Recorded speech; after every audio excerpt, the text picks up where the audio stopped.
কেন পারে নাই আমি এই 3 দিনে বুঝতেছি। প্রায় সব মিলে শুধু মেডিকেল কলেজের জন্য 50 কোটি টাকার উপরে অফার হয়েছে এই 3 দিনে, তাও কেউ জানবে না, শুধু আল্লাহ বাদে। আমি বলেছি না 50 কোটি কেন 100 কোটি কেন, পুরা কুষ্টিয়া লিখে দিলেও আমি আমার জায়গা থেকে এক চুল নড়ব না। একটা নাম নয়, একটা বাতিলের আতঙ্ক।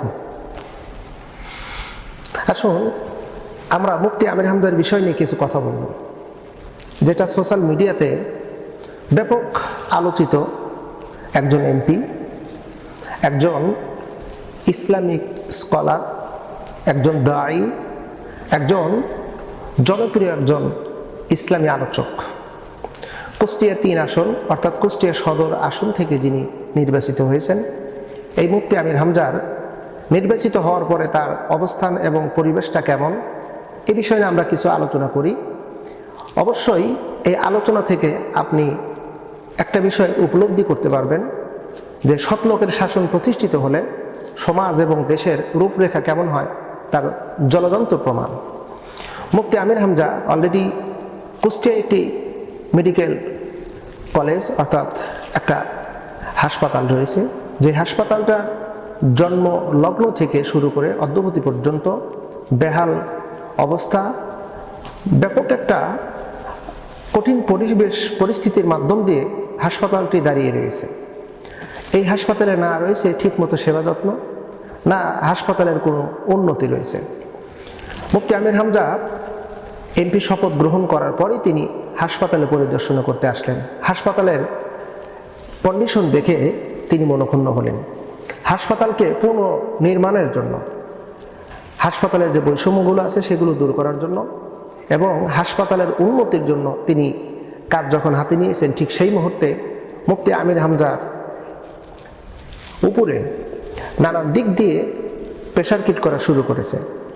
অলরেডি আমরা সোশ্যাল মিডিয়াতে যেটা দেখতে পারলাম, মুফতি আমির হামজা নিজেই তিনি একটা সেমিনারে বক্তব্য দেওয়াকালীন সময় তিনি বললেন যে আমার 3টা দিন 3টা রাত আমার খুব বেদনাদায়ক অবস্থায় চলছে।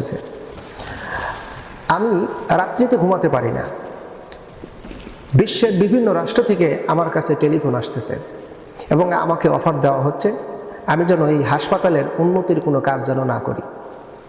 আমাকে অলরেডি 3 দিনে 50 কোটি টাকার অফার দেওয়া হয়েছে। আমি 50 কোটি টাকা নেই আর এই হাসপাতালের কাছ থেকে যেন আমি দূরে থাকি।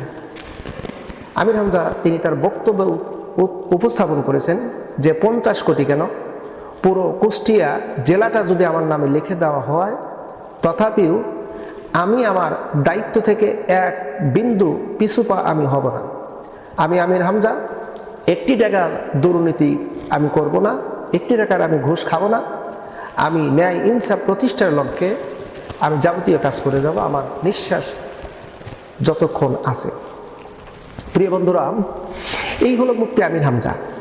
নির্বাচিত হওয়ার পরেই তিনি প্রত্যেকটা বাজার মনিটরিং করতেছেন।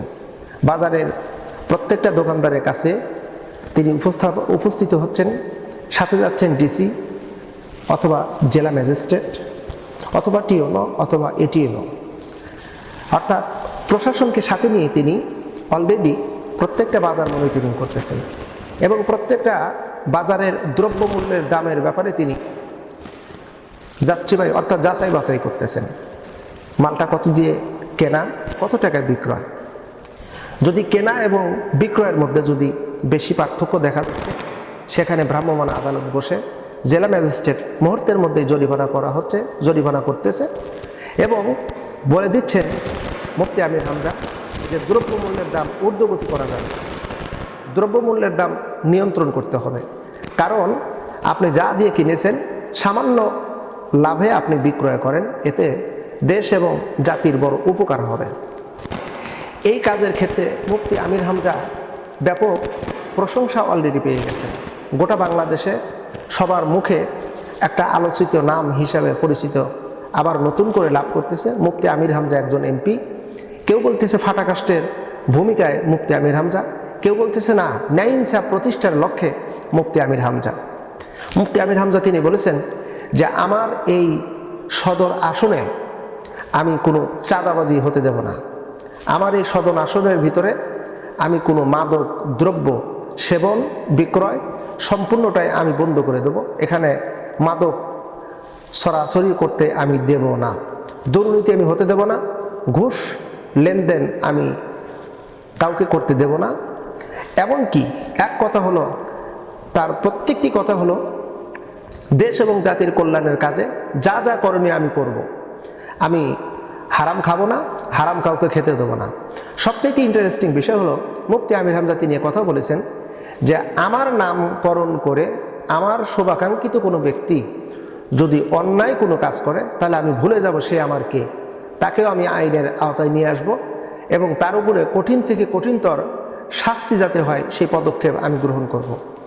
ধন্যবাদ প্রিয় মুফতি আমির হামজা ভাইকে, আপনি এমন পদক্ষেপ নিয়েছেন যা গোটা বাংলাদেশের প্রত্যেকটা মানুষ আপনার প্রশংসায় নিমজ্জিত। আমরাও চাই আপনি ধারাবাহিকভাবে আপনি কাজগুলো সামনের দিকে অগ্রসর হন, কাজগুলো করে সামনের দিকে অগ্রসর হন, মানুষকে বুঝায় দেন সৎ লোকের শাসন প্রতিষ্ঠিত হলে সমাজের রূপরেখা কেমন হবে। দুর্নীতি হবে না, চাঁদাবাজি হবে না, টেন্ডারবাজি হবে না, মাদক দ্রব্য নেশা চলবে না, জুয়া চলবে না, এমনকি কেউ ঘুষ লেনদেন করবে এটাও চলবে না। তিনি বুঝায় গেছেন, যেটা আমরা ভিডিও ফুটেজে দেখেছি, আপনারাও দেখেছেন। আসুন এমন সৎ লোকের শাসন প্রত্যেকটা জায়গায় আমরা প্রতিষ্ঠিত করি, তাহলেই সমাজ এবং দেশ হবে একটা শান্তির নীড়। দেশ এবং দেশের জনগণ একটা শান্তির আস্থা খুঁজে পাবে, ভরসা পাবে। সৎ লোকের শাসন প্রতিষ্ঠিত হলেই এখানে আর কোনো অন্যায় অকারণ দুর্নীতি হবে না।